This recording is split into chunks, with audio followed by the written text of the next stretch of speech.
सिरोही के अंजारी स्थित मार्कंडेय धाम में गुरुवार को आयोजित भाजपा के आत्मनिर्भर भारत कार्यक्रम के दौरान पिंडवाड़ा क्षेत्र की 4 ग्राम पंचायतों वाटेरा, भीमाना, भारजा और रोहिड़ा के ग्रामीणों ने जोरदार विरोध प्रदर्शन किया। ग्रामीणों ने भाजपा नेताओं और जनप्रतिनिधियों को घेराव करते हुए प्रस्तावित चूना पत्थर खनन परियोजना को लेकर के तीखे सवाल दागे। ग्रामीणों ने कहा, चूना पत्थर खनन परियोजना के विरोध में जनता पिछले 1.5 महीनों से आंदोलनरत है, लेकिन इस दौरान कोई भी जिम्मेवार जनप्रतिनिधि जनता के बीच में नहीं पहुंचा, जिससे लोगों में काफी आक्रोश है।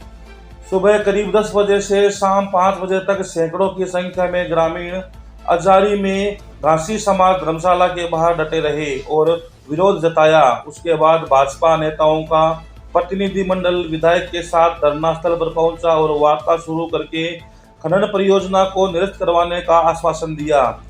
जैसे ही कार्यक्रम स्थल पर विधायक समाराम ग्रासिया, सांसद लुम्बाराम चौधरी, भाजपा जिला अध्यक्ष रक्षा भंडारी और पिंडवाड़ा प्रधान नितिन बंसल पहुंचे। ग्रामीणों ने घेराव करते हुए जमकर नारेबाजी की। जनता ने पूछा, जब ग्रामीण 1.5 महीनों से सड़क पर है तो इतने दिन नेता कहां गए थे? खनन परियोजना को निरस्त करवाने के लिए सरकार क्या कर रही है? क्षेत्र के नेताओं का जनता को सहयोग नहीं मिलने के पीछे क्या खास वजह रही है? जनता के सवालों का जवाब देने में नेता असमर्थ दिखे। प्रधान नितिन बंसल को तो बिना कोई जवाब दिए ही लौटना पड़ा। प्रधान द्वारा क्षेत्र की जनता द्वारा दिए गए ज्ञापन को एक तरफ रखने का मामला भी गरमाया और जनता प्रधान के प्रति जबरदस्त आक्रोशित दिखी। वहीं भाजपा जिला मंत्री कुछ दिन पूर्व वाटेरा ग्राम में ग्रामीणों की बैठक में 500 करोड़ रुपए मुंह बंद देने के बयान पर भी भाजपा सिरोही जिला अध्यक्ष से सवाल जवाब किया गया।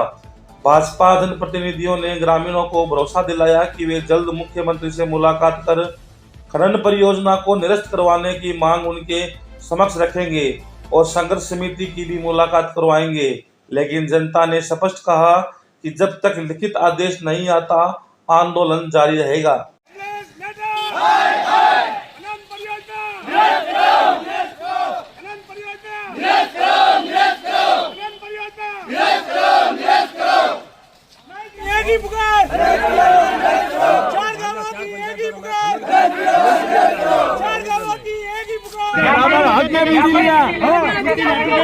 ज्ञापन उस क्षेत्र की जनता का होता है, वो खाली एक कागज का पत्थर नहीं है, वो सारी जनता की पीड़ा उस ज्ञापन के माध्यम से दी जाती है। और प्रधान साहब ने वो ज्ञापन लेके साइड में कर दिया और हमें ये कहता है कि जब कंपनी आएगी तब देखा जाएगा।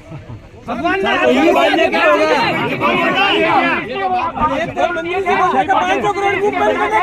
जनप्रतिनिधि हमारी पीड़ा ना सुने और हमें सीधा स्पष्ट जवाब दे दे कि जब कंपनी आएगी तब देखा जाएगा।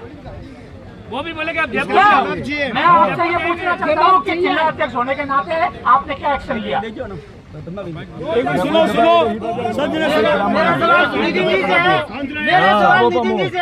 जी, भाई साहब, भगवान की दया से आपके पास बहुत कुछ है, तो आप गरीबों के निवाले के पीछे क्यों खड़े हो?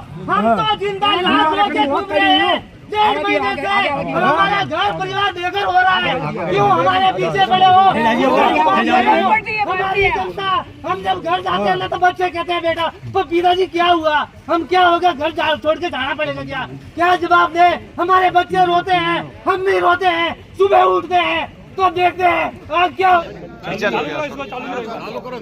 आपने कहा कि भाई, आपने कहा कि उस समय ये आप कभी कोई सुनते नहीं। आपके 10-11 आदमी मेरे ऑफिस में आए थे, मेरे को नहीं मिले। बिल्कुल आए थे। मतलब जब मैं 5 दिन के बाद में वहाँ पहुँचा, आपके ज्ञापन पे समझो करिए, आपके ज्ञापन पे मैंने हाथों हाथ लेटर बना करके संबंधी विभाग को भेजा। नंबर दूसरी है, जहाँ मीटिंग थी मैंने आपसे बात की, पहला मेरा वीडियो इन्होंने लिया, मैंने बिल्कुल उसके लिए सारी उन्होंने जो मांगा उसका जवाब मैंने उसके अंदर दिया है। नहीं दिया है। उसके बाद में जब दोबारा आपने मांगा, उस समय भी मैंने जवाब, मेरा जवाब था, मैंने जवाब दिया है। उस दिन राज्यपाल आया हुआ था और राज्यपाल के लिए मैंने पहले ही जो मेरे पास 5 आदमी आपके प्रतिनिधि आए उसको बोला था कि मैं राज्य और जो दूसरी उस समय राज्यपाल के साथ गया। और दूसरी बात जो आपके धंधे की बात करो, मैं क्लियर था, एक भी जिले में उस दिन 3 दिन में कोई कार्यक्रम हुआ हो लिया हो तो मेरे को बता दो। पूरे दिन मुझे डॉक्टर ने मना किया था, मैं घर पे था और क्लियर बात मैं फोन पे की थी, मैं वहाँ नहीं पहुँचेगी। ये सारी बातें हो चुकी थी, फिर भी आप कह रहे हो कि भाई नहीं है। लेटर सबसे पहले मैं लेटर भी जारी करवा दिया और उसके बाद में भी मैंने वीडियो में ये कहा मैं किसानों के साथ है, किसानों के अन्याय नहीं होने देंगे। जब एमपी साहब हमारे साथ में है तो प्रधान जी कहाँ चले गए थे, जिलाध्यक्ष जी कहाँ चले गए थे, क्या जिलाध्यक्ष संगठन में नहीं थे क्या? आपसे एमएलए साहब तो हमारे बीच में आए, आपने दिया, बिल्कुल इस बात को मान रहे हैं। प्रधान जी जिलाध्यक्ष जी कहाँ चले गए थे? एमएलए साहब ने तो धन्यवाद है सर, आप किसान नेता हो सांसद साहब, आपने पहला लेटर निकाला था। मैडम क्या सुना, 1.5 महीने हो गया मैडम।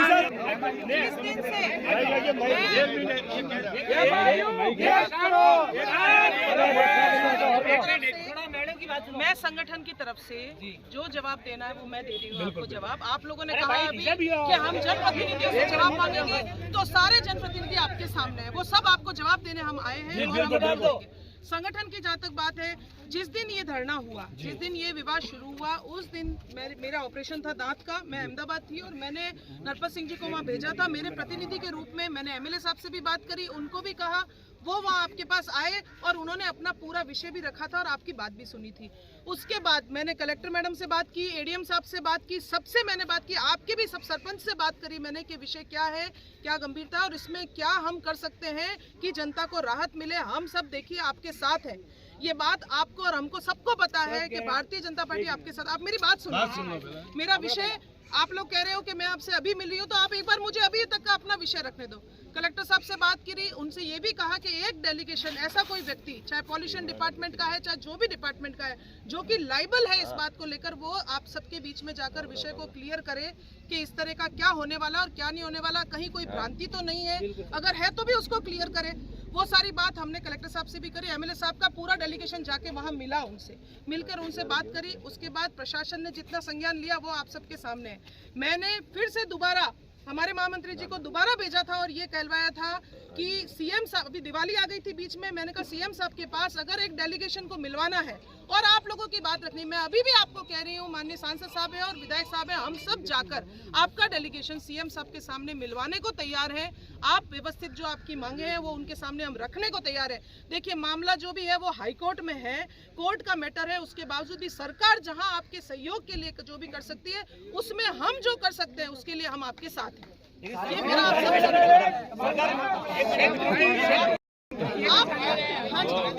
जब चाहोगे,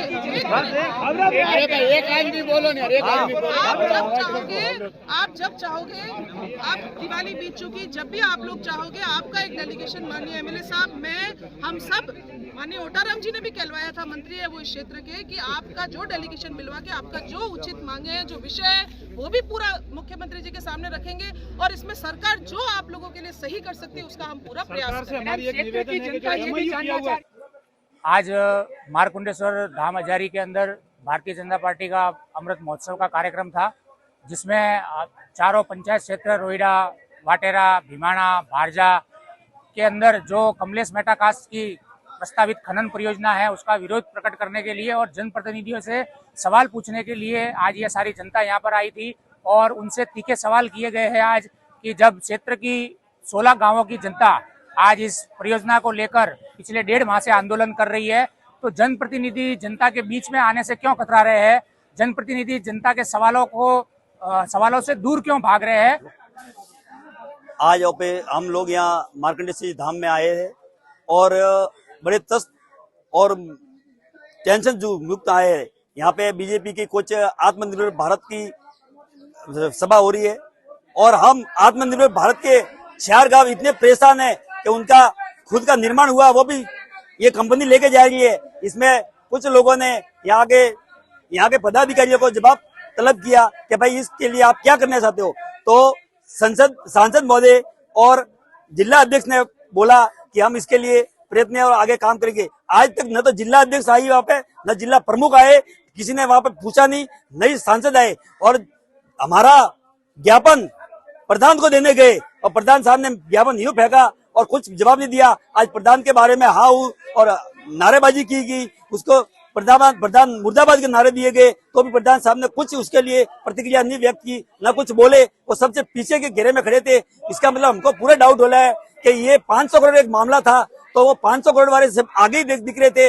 इसका मतलब प्रधान साहब की इसमें आड़े दीवार बनकर रह रहे थे। तो 500 करोड़ का मामला क्या है, वो हमारे एक प्रतिनिधि जो रोहिड़ा सरपंच साहब ने बोला था कि 500 करोड़ बांटे गए हैं, तो मैं अलग हूँ और 3 पंचायत अलग है 500 करोड़ में, और 3 पंचायतों का ठेका किसी दूसरे सरपंच को सौंपा गया है। तो 500 करोड़ के मामले में उसने कुछ नहीं बोला, न प्रधान जी को बोलने दिया, प्रधान जी को पीछे हटाते रहे। इसका मतलब क्या है? इसका मतलब छोड़ के भाई घंटी सो रही सब है, ऐसे बोल रहे हैं कि ये बीजेपी सरकार न देश को बिकने देंगे और हमारी जो जमीन और जायदाद सब बिक रही है।